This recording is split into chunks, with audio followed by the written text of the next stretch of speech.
It was Valentine's night. The streets were quiet, bathed in the cold glow of streetlights, and the occasional gust of wind rustled dry leaves across the pavement. I was walking home after spending the evening at the mall, just me, trying to enjoy some alone time. The shops had closed, the crowd had thinned, and a faint fog had begun to roll in. I had just turned 25 and recently started a new job at a cozy little coffee shop near my apartment. It felt like a fresh start. I was living on my own for the first time, finding independence. With my earbuds in, I strolled slowly, savoring the cool night and my playlist. But then, something shifted. A sharp chill ran down my spine, not from the wind, but from instinct. It was that unmistakable feeling. Someone was watching me. I paused my music and glanced around. The street was empty, or so it seemed. My breathing grew shallow, my heart racing. I picked up my pace, determined to get home quickly. That's when I saw him. My ex. We'd broken up over a year ago, and I thought he had finally disappeared from my life. At first, he tried to win me back, flowers, letters, apologies, but I never responded. Eventually, the gestures stopped, or so I believed. He was about 10 feet behind me, walking slowly but deliberately. I caught a glimpse of his face under the street lamp, his expression twisted into a disturbing smile. There was something hollow and dark in his eyes. It didn't feel like a reunion. It felt like a threat. I turned away and walked faster. His footsteps grew louder, echoing in the stillness of the night. He was getting closer. 5 feet. 4. I turned sharply down a side street, hoping to lose him, but he was still behind me. Panic surged in my chest. I dialed my roommate, no answer. My best friend, nothing. I felt completely alone, like I had stepped into some silent nightmare. I remembered the last time I called the police, when he showed up at my job. They brushed it off, told me not to call again unless it was serious. This felt serious. I broke into a run. I could hear him running too, his boots slamming against the concrete, his breathing heavy and unhinged.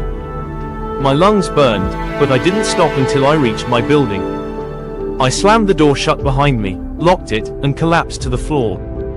I sat there, trembling, trying to process what had just happened. I had seen something in him tonight, not heartbreak, but obsession. It terrified me. My roommate emerged from her room and found me on the floor. I tried to speak but only managed panicked breaths and tears. She helped calm me down as I explained everything. I don't care what they said before, she snapped. This guy is dangerous. I'm calling the cops. Just as she made the call, we heard a soft thud outside the door. My blood froze. We stared at each other, terrified. I grabbed a kitchen knife. The thudding grew louder, now a violent stomping, like a child in a tantrum. Then silence. But through the door, I could hear breathing. Slow. Deep. Waiting. I didn't dare move. The dispatcher told us to stay inside and remain quiet. Help was on the way. We sat against the wall, knife in hand, while someone, stood just inches away, separated only by wood and steel. Finally, flashing blue lights lit up the windows. We heard voices, then footsteps retreating. The police had arrived. They found him outside. He didn't fight. He just smiled as they took him away. That night changed everything. I never walked home alone again. The fear, the violation, the realization that someone I once trusted had become something else, it haunts me. I survived. But now I know, not every love ends with heartbreak. Some end in fear.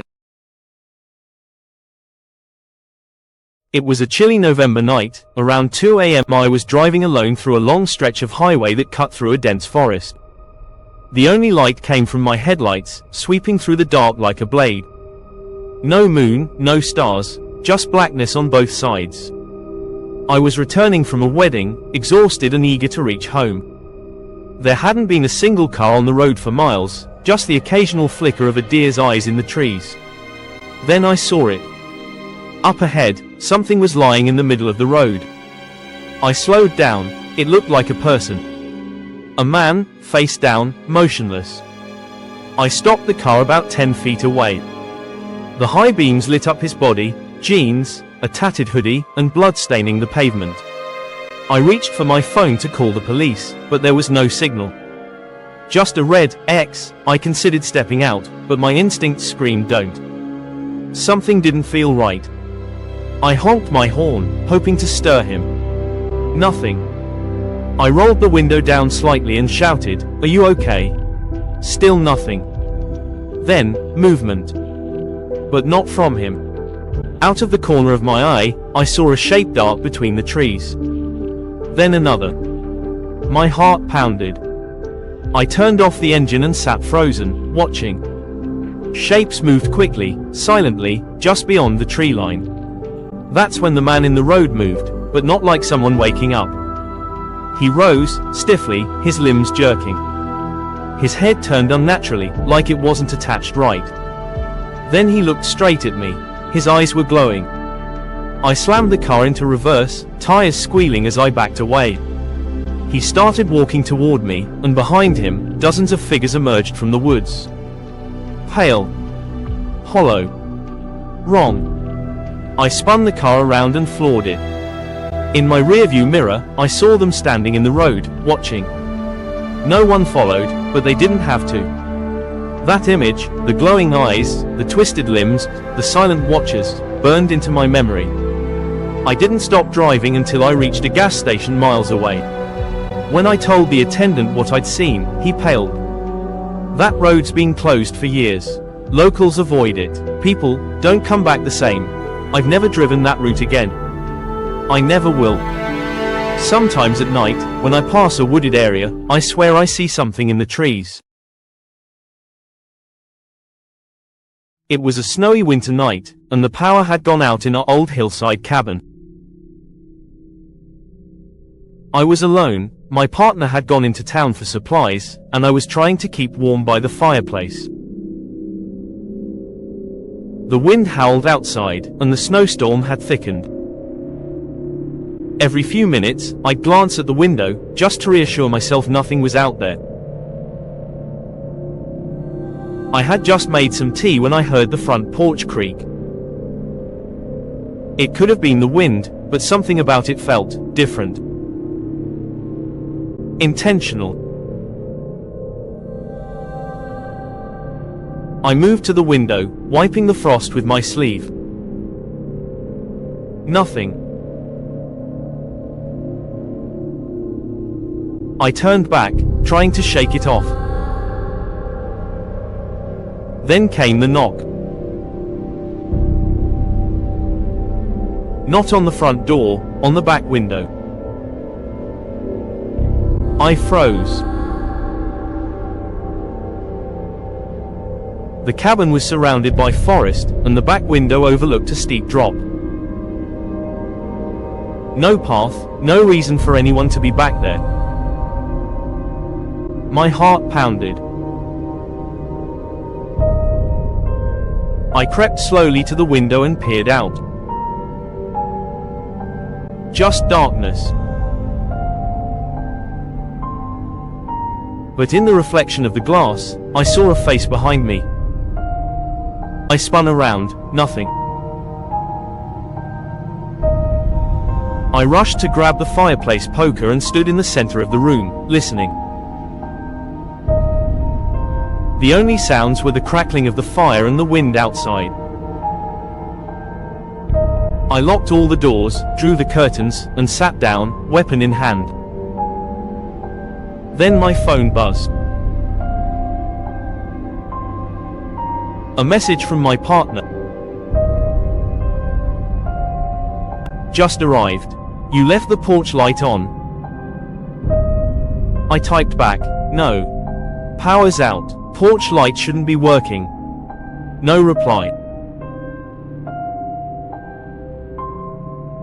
I ran to the window, yanked the curtain aside. The porch light was on. And under it stood a figure, facing the door. Unmoving. I called my partner, hands shaking. "Where are you?" I asked. "Still in town, roads are bad, I haven't left yet." I dropped the phone. Whoever was outside, wasn't them. I didn't sleep that night. I waited, poker grip tight, the figure outside standing still for hours before vanishing just before dawn. When my partner arrived later that morning, the porch was empty.